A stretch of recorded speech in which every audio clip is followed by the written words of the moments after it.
Sydney Trains says it's conducting a review after a large part of the network came to a standstill because one staff member called in sick. Reporter Ariana Levy joins us now from Sydney. Ari, good morning. Yes, what do we know?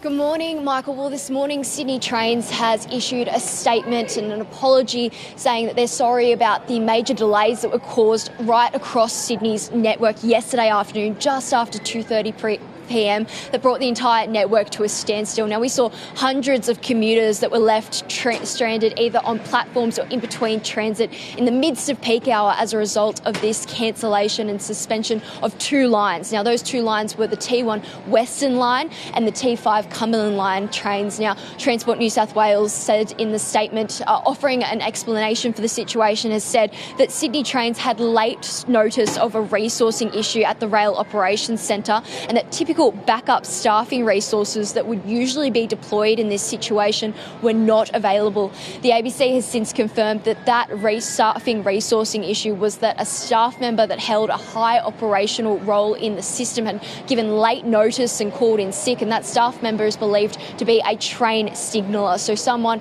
that is in charge of making sure operations across networks and lines run smoothly. Now, those T1 Western lines had cancellations of services just after 2:30 p.m. from here at Parramatta all the way through to St Mary's Station, as well as the T5 line where there were impacts from the Blacktown Station all the way through to the Richmond Station as well. But Michael, this is certainly a story that here in Sydney we know all too well, where we've seen back-to-back delays and cancellations across the Sydney train network. One of the most significant ones was earlier this year in March, where the network was again brought to a standstill right across the state as a result of a digital radio system communication error. So there are many questions that still remain unanswered as to why exactly such a small calling in sick essentially could cause such a major outage right across the network.